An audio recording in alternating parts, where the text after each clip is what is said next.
As we've seen, Lydia pays particular attention to the many forms and textures written on the Earth's surface, and translates and applies them through experimental media to the surface of the painted panel.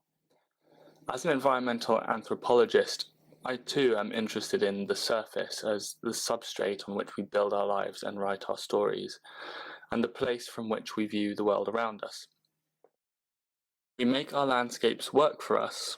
We cut lines through them to travel by, we scar their faces with industry and development and make them pose for airbrushed portraits. But we also speak to and listen to the surface, entrusting our histories and memories to the land itself, and creating bonds with places that become inalienable from our very identities. There are two parts to my motivation in selecting the 12 images that make up my contribution to Earthworks. First, the photographs I have included are meant to celebrate that dynamic and communicative surface of this planet, in many cases echoing and responding to the textures and abstractions of Lydia's paintings. What I've always loved about those paintings is that even if you remove any figurative component from them, the houses, the trees, the paths, they often look like a square cut out of the landscape itself, patterned and molded by the same physical forces that move rivers and stack mountains. There's something recognizably earthly about the way the wax runs and the sands clump together. In the process, the paintings become almost fractal miniatures of the landscapes they depict. Not dissimilarly, I like to take details from a landscape that might render it abstract or hard to orient in order to draw attention to the forms and textures that recognizably recur in nature across all different scales.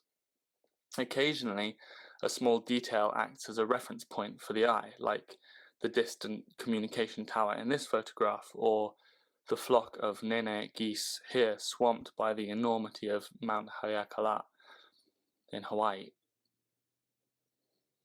The second part of my thinking relates more to the impacts we have on our landscapes.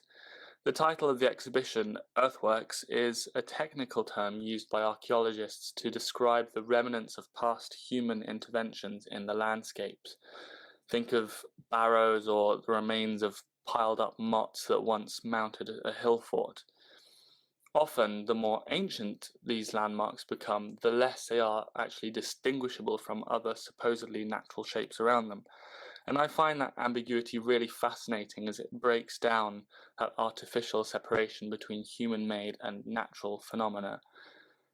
In the context of the geological epoch we call the Anthropocene, the idea that human and natural forces blur and melt into each other is one we have to get used to.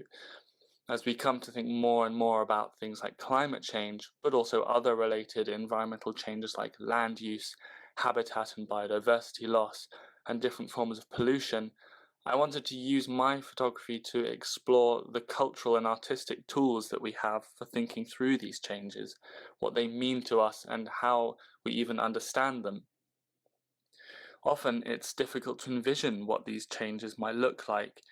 We may think of environmental change as being all destruction, cracked earth, and flooded homes, but like cultural knowledge, its effects can be invisible to those outside of a close relationship with those specific landscapes. So one example is the mysticism and the beauty of these trees in this photo of the high roads of Vancouver Island. They're easy to adore, with sculptural limbs emerging here and there from Pacific fog that rolls off the ocean.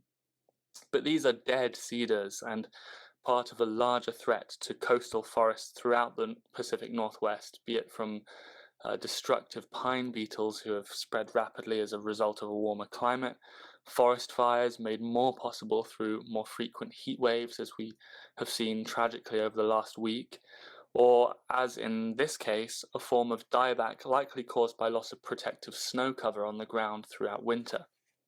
So to me, this image says we can't afford to wait for headline-grabbing events to start becoming sensitive to the signs of change, even where they come disguised as something beautiful. Change is also something that happens over time, making it near impossible to capture through the static and momentary medium of photography, especially given that photographs are often taken in transient situations by someone who's passing through rather than watching a story unfold. I think of this scene outside a village in the Atlas Mountains of Morocco as one example. Taken alone, it is just a portrait of rural life against the high drama of the region's famously rugged scenery. But again, the addition of context changes the story.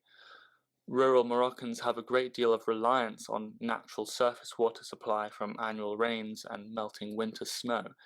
But with increasingly warm and dry conditions, more and more peaks are left bare year-round, building pressure on communities like this one. Suddenly, it's a picture of vulnerability and precarity. A seemingly isolated location suddenly becomes connected to the effects of industrialization and consumption worldwide, posing new questions of adaptability and the threat of displacement. I actually tend to think of photography, strangely, as a slightly anemic medium when it comes to venturing beyond purely aesthetic enjoyment. And that's why I like to pair images and words to piece together a more complete story of, in this case, environmental change. Finally, change is also not new. Oftentimes, the landscapes and natural environments we fear losing are actually ones that already bear the marks of human interference. This image and its unusual cloud formation paired with the near abstract moss-clad hills really plays into the otherworldly aesthetic that has come to characterize the landscapes of Iceland. But this barrenness is itself the legacy of centuries of human cultivation. Up to 40% of Iceland was once covered with forest, and it was only with the clearing of lands for sheep rearing that a feedback loop of soil erosion begun what would gradually rid the island of almost all of its vegetation. This supposed last wilderness of Europe, then, and all its cultural associations of remoteness, were in fact the work of human hands, incredibly. Like the overgrown hill forts and barrows from the title of this exhibition, Earthworks, the lines between nature and past human manipulations are always deeply blurred. So, in bringing attention to the Earth's surface, then, I hope these images and their accompanying texts challenge people to think about changing environments, how we expect them to look, and what they mean to us. It will become ever more important that we develop a visual vocabulary that can accommodate beauty as well as ugliness, the invisible alongside the visible, and past changes as well as those to come, in order to curb our impacts on the landscapes we rely on.